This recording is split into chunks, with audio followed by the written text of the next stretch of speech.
So, last thing I wanted to finish up with now, ladies and gentlemen, so I've got to get ready to go to work in a moment. This is interesting, right? So you have the net zero czar, Ed Miliband, going on and preaching about renewables, preaching about all of this stuff. The guy who's in charge of UK energy policy, who, by the way, when I show you this video in a moment, ladies and gentlemen, of just who this guy is, Timu Wallace and Gromit with a different hairline, right? I want you to count the blinks. I want you to count the blinks in this video, ladies and gentlemen. Excessive blinking has been said to be a telltale sign when somebody is lying. I don't know exactly how many times that I have blinked throughout this video. I probably subconsciously blinked a lot more in these last couple of sentences, but as you can see, nothing I've said at this point at least has been a lie, or I might be wrong about things, we might have disagreements and all of this stuff, but at least there's nothing here that I deliberately said because I know that it's not true. Count the blinks in this video, ladies and gentlemen, and then we'll go through a lot of things why in the push for net zero it might not be as honest and truthful as you might think it is. Comes as you're scrapping the winter fuel allowance. 10 million pensioners in England and Wales are due to lose that money, and now they'll see that they'll have to pay increased energy costs as well. I mean, part of that is your decision. How concerned are you about hardship this winter? Well, look, the truth...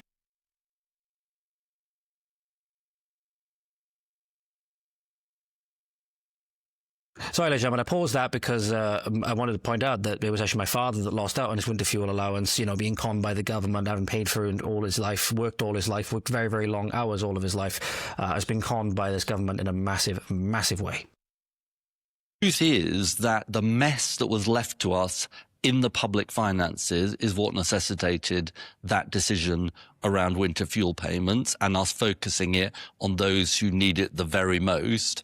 That's why this government is also driving throughout the coming months to get the people, the 880,000 pensioners who are entitled to pension credit and not getting it, to try and get them to take it up, to make them aware of this so they can get the winter fuel payment as well. Comes as you're scrapping the winter fuel. Who put Wallace and Gromit in charge of UK energy policy? Hold your hand up. But anyway, see you, ladies and gentlemen, a lot of blinks, a lot of bullshit, right? Because Met Office has deleted huge chunks of historic temperature data after fabrication claims. Published by Chris Morrison, 5th of October in the Daily Sceptic.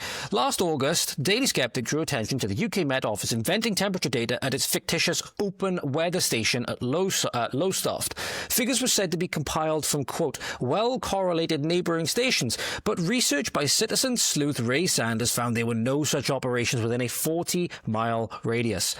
Referred to the matter as a smoking gun, the Daily Sceptic did, and said that unless the Met Office could finally reveal its workings out, the only realistic conclusion to draw is that the data are invented. So we are deindustrializing, taking away jobs, funneling them to other countries in the world like India and China and all the rest of it, because every bit of metal that goes into a fucking wind turbine or whatever is imported, right? And it's not recycled because none of them are recyclable. But how does China make them? With coal fucking power plants, right?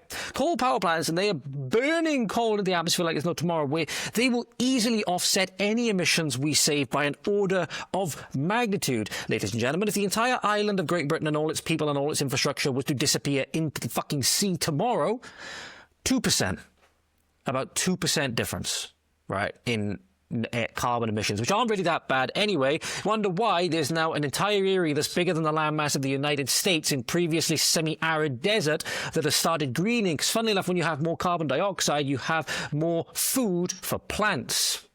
And then plants start to grow.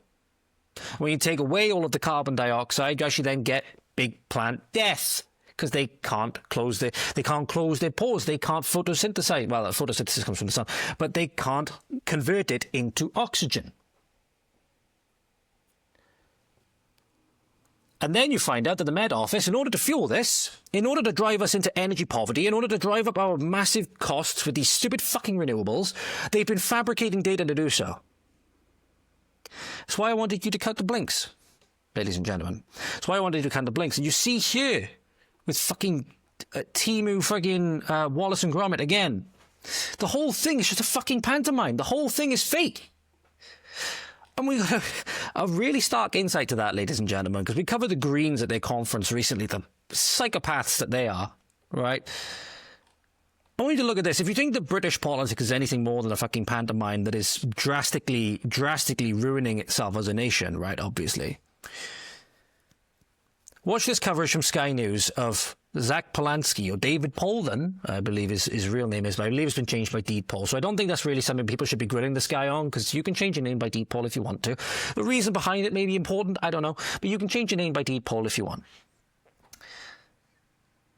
Investigates the preparation involved in the speech for a major party leader using the new Green Party, Zach Polanski, as an example. He literally had an acting coach for this, ladies and gentlemen. This entire freaking thing where he shrouded lies about reform, right, about that they were NHS dismantling and all of this stuff. It's complete fucking pantomime, and here's the evidence. How do politicians prepare for a big speech? Normally you would never see behind the scenes, but Zach Polanski isn't a normal politician. He gave us full access to film him getting ready at the Green Party conference in Bournemouth. First, it's rehearsals to a room full of empty chairs. But the Greens will never dance to the tune of a Trump-loving, tax-avoiding, science-denying, NHS dismantling corporate stooge. And have you done a vocal warm-up? Yes. Yeah. I did it in the shower this morning. won't She do was that. like, what is going on? We won't. To help with his performance, he has his friend and acting coach, Eileen. I can't remember your actual job title. Friend. But you are so genuine because you want to communicate something real to people. And I know. Okay, I gotta move this on because I gotta get ready to go to work now. But you're seeing here, ladies and gentlemen, this is an absolute travesty. He even gets his gay partner up on stage with him to rehearse how they're gonna like hold hands and wave at the crowd afterwards and all of this stuff. Right? It's truly, truly shambolic. But I just want to go back. Can we have a rethink on this frigging? Can we have a look at this sheer masculinity here as? The oozing testosterone on display in this run-up to the stage. What on earth is this? This is going to be the saviour of Britain? This is going to be the saviour of Britain. This, hip-waggling, talking about, you talk about people who have a lazy eye, he has a lazy foot tracking behind him, tracking behind him. This is going to be the saviour. This is going to be the saviour of Britain. These pronoun-toting, eco-communist, friggin' radical socialist. That even the really funny thing is, sorry, not the sad thing, the really funny thing is that even people on the left are being like, Zach Polanski creeps me out. The Greens are like, they're too far to the left even for me. The people on the left, I see to say that, be like, anybody else getting bad vibes from the Greens? Pardon me. And it's because they're absolute psychopaths. So they're absolute psychopaths, but you can't take these people seriously. And this is why we're a joke. This is why we're a joke on the national stage. Because then you see, ladies and gentlemen, in stark contrast, two videos I want to show you now. One video I sadly cannot show you with the volume because I'll probably get, the episode will probably get taken down and muted. Secretary of War for the Americans, Pete Hegseth, has helped set a new Guinness World Record as 3,068 people did push-ups at the same time for 1 minute straight. You remember a little while ago we talked about Karol Nawrocki, the Polish president now, where he was doing pull-ups in his office in like a dress suit with the watch and everything like that, oozing this toxic masculinity, right? This is Pete Hegseth, again, in the dress shirt with all his generals on the field, 3,068 of them, doing push-ups at the same time for a minute straight for 1 minute straight. Here is the video coming on screen for you, ladies and gentlemen. This is why, again, one of many reasons why America is now far more respected, under the Trump administration than it was under the Biden administration. But also because they're seeing leaders that are willing, again, you could argue this maybe for a photo op or whatever, but they're willing to get down into the trenches with them. Pete Hegseth, for example, is one of the ones that have been getting up at like 4 or 5 a.m. to go on friggin', I can't remember what the American the military workouts are called. I know one of those, like they do a lot of CrossFit workouts and they call them musters, that's the word. But check this out, ladies and gentlemen. This is why, again, we're a laughing stock and America has got its swagger back. Yes, sir! Yes, sir! Yeah! How shall we do this? Well done, sir. That away. So it's literally the last couple of seconds of it. But do you want to know another reason why, ladies and gentlemen, this administration is coming out with the frigging legendary memes, particularly from the Immigration and Customs Enforcement, the ICE department, which at the moment is suffering really tragic losses of its people, of its employees, from being assassinated by radical left-wing Antifa types, right? I think 2 of them were shot dead recently in Houston, in Texas, I believe it was. I might have that slightly wrong, but there was an incident. It's been more than one incident of ICE being attacked by these radical frigging leftists. In Portland, it says here, the captures refuse to walk will give you a ride. I'm going to play this video on mute, ladies and gentlemen, because I've got a feeling the YouTube is going to take this video down, right, for copyright of the music. I want you to imagine is it Flow Riders riding dirty? You know, gonna catch me riding dirty, that song, right?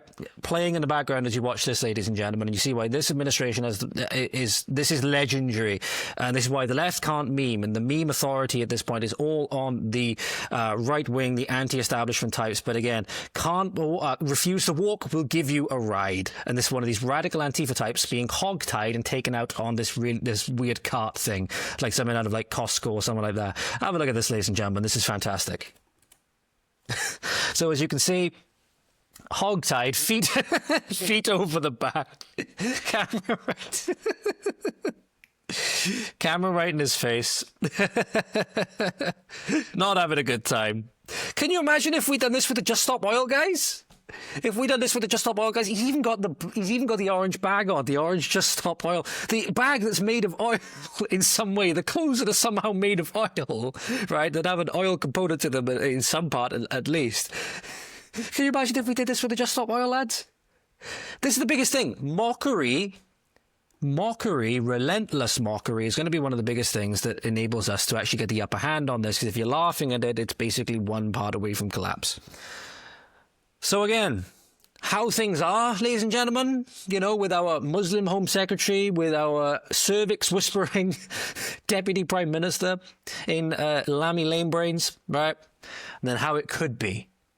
How it could be. Remember that video as well of Keir Starmer trying to punch the punching bag, right? How it could be, and how it very sadly is. But just think, ladies and gentlemen, our future looks bright. People are seeing it. People are seeing how things could be. We're a little bit like trapped behind the Berlin Wall, trapped behind the Iron Curtain at the moment, ladies and gentlemen. We're looking out at like America. We're looking out at Poland. We're looking out at Hungary and seeing how things could be. Right. Some areas, at least. You know, you're not looking at California. You're not looking at Dearborn, Michigan, and places like that, right? You're not looking at those areas. But you're looking at like other areas, very conservative areas of Texas, Florida, right? There's things like, you know, concealed carry permits and the ability to conceal carry and all of these things, right? Actual freedom and national pride, right? And aspiring to virtue. Aspiring to greater and greater virtue. And we're seeing how good things could be. There is a revival happening. So stay positive, ladies and gentlemen. Our future looks bright. If you enjoyed that clip, then make sure to go on over to the Voice of the Valleys X page at VOT_Valleys on X. We're also on Instagram at Voice of the Valleys. Be sure to like, share, subscribe, comment, all of that good stuff. Thank you so much, and we'll see you again soon. Godspeed.